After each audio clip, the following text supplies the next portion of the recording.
Dans ce chapitre, nous commencerons la démonstration d'une partie qui s'étalera sur plusieurs vidéos. Chacune d'elles abordera les différents points de la mécanique du jeu. Tout au long de la partie, le guide des phases et actions servira de fil conducteur aux joueurs. Le guide est divisé en 2 phases à jouer dans l'ordre, contenant chacune des étapes à accomplir obligatoirement, elles aussi dans l'ordre numéroté.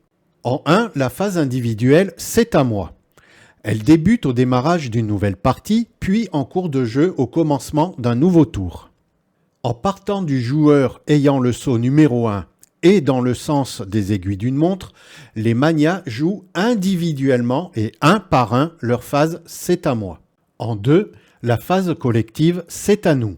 Elle se déclenche lorsque tous les manias ont joué leur phase « C'est à moi ». Cette phase est gérée par le superviseur qui doit suivre les étapes et les actes dans l'ordre numéroté. Chaque étape comporte également des actes à accomplir selon leur ordre numéroté. Par exemple, dans la phase « C'est à nous », à l'étape numéro 1, superviseur, il faut commencer par l'acte numéro 1, valider une mission secrète. Puis passer à l'acte numéro 2 en distribuant les dividendes et ainsi de suite. Commençons la démo d'une partie. Dans la vidéo du chapitre 1, mise en place du jeu, Bruan avait gagné sa place de premier joueur. C'est donc à lui de débuter sa phase individuelle « C'est à moi ». Suivant le guide des phases et actions, Bruan doit accomplir l'étape numéro 1. Il tire une carte aléa, en fait une lecture succincte à voix haute, puis la dépose sur la table pour qu'elle soit consultable par tous.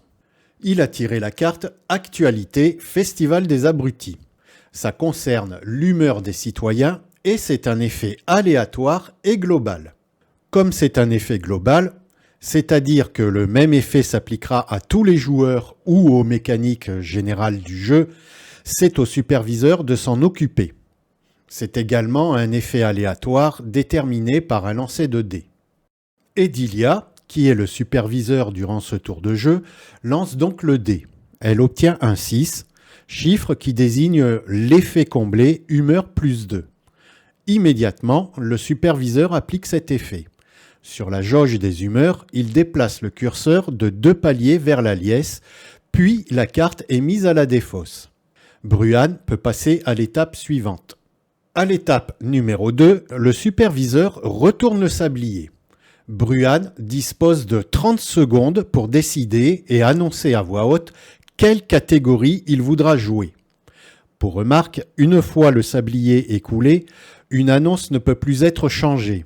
De même, si aucune annonce n'est faite dans le temps imparti, le joueur perd son tour et c'est à son voisin de gauche de commencer sa phase « C'est à moi ». Bruan décide de faire une gestion et une magouille et l'annonce à voix haute. Bruan peut maintenant accéder à l'étape numéro 3 puisqu'il a annoncé qu'il voulait faire une gestion. Il doit choisir une seule action parmi les 3 proposées dans cette catégorie. Le choix des actions n'est pas chronométré. De même, il n'y a pas d'ordre précis entre les actions.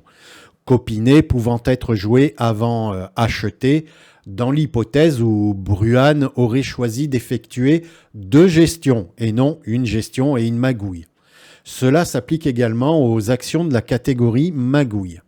Bruan annonce qu'il veut copiner pour placer un lobby dans le secteur économie. Copiner consiste à ouvrir une séance d'enchères en 2 tours. La mise de départ minimum pour placer un lobby est de 50 couillèques, comme indiqué sur le plateau de jeu. Puisque c'est Bruan qui veut copiner, c'est à lui d'annoncer sa première mise. Les autres suivront ou pas, toujours dans le sens des aiguilles d'une montre. Bruan annonce sa mise de départ à 50 couillèques, qui est le minimum autorisé. Klosik surenchérit à 60 couillèques. Edilia monte la somme à 70. Le premier tour est fait. Tout le monde a participé. Un joueur qui ne participe pas au premier tour ne peut pas participer au second tour. Le deuxième et dernier tour des enchères peut commencer. Un vaste dilemme s'ouvre à Bruan. Comme il ne sera pas le dernier à surenchérir, soit il abandonne, soit il augmente sa mise pour obliger ses adversaires à surenchérir et dépenser leur argent, soit il met une grosse somme pour mieux assurer sa victoire. Bruan décide d'augmenter la somme à 80 couillèques. Klosik annonce 90. Edilia abandonne. Klosik remporte donc le copinage avec sa mise de 90 couillèques. Dans la section lobby du secteur économique qu'avait désigné Bruan en début de séance, il place son lobby et donne les 90 couillèques à la banque.